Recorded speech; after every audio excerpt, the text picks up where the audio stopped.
Hi, today is International Self-Care Day, and I just wanted to talk about that today because I actually think it's really interesting. Because sometimes we think about self-care as, bubble baths and scented candles and spa days, and of course, there's absolutely nothing wrong with that. But I think when we look at Self-Care Day, we should take it down to a more fundamental level. And as I was reading around the topic, um, the theme of this year is exactly what we've been talking about this week, which is quite ironic. Self-care puts your health in your hands. Test, track, thrive. And that really, really struck me because it's not about necessarily self indulgence.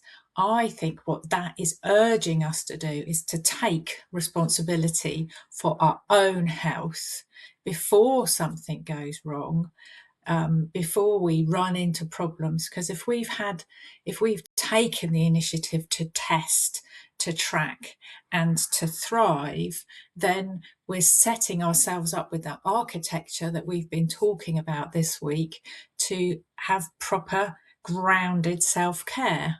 Hi, my name is Carol Standing. I am a certified health and longevity coach and I'm also the founder of Still Standing Health.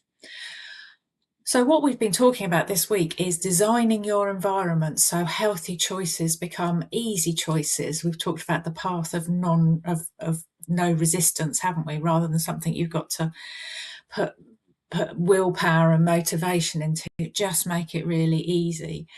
On Tuesday, we talked about a recovery architecture, so building sleep, circadian rhythms, and nervous system regulation into your day. And then yesterday was World Brain Day, and we talked about protecting your brain and your brain health. So I think actually we've covered quite a lot this week that all feeds into this International Day of Self-Care. So I would urge you to follow the principles that this day sets out. Test.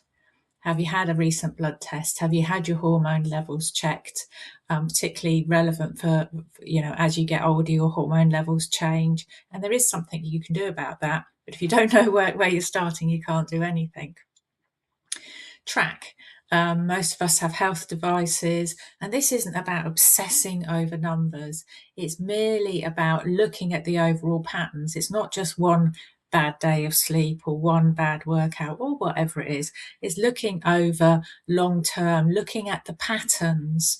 What is the data telling you for trends? In the same way as we look at our businesses or our departments that way, we should be looking at our health stacks in that way.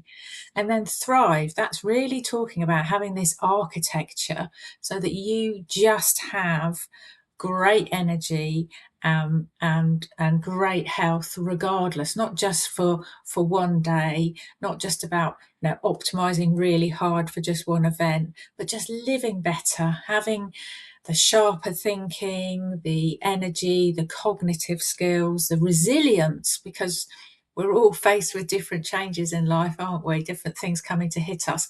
But if we've got that core health and that core energy, then that will just make us so much more resilient. And I just want to finish with one thought, because International Self-Care Day is deliberately on the 24th of July, i.e. 24/7. I think the message there is it might be one day around self-care, but actually we should be looking after our bodies 24/7. So I leave you with that thought. I'd love to know what you think in the comments. Do you agree with me? Do you disagree with me? Let me know. It would be really great to hear from you. And in the meantime, I wish you a really great day. Take care.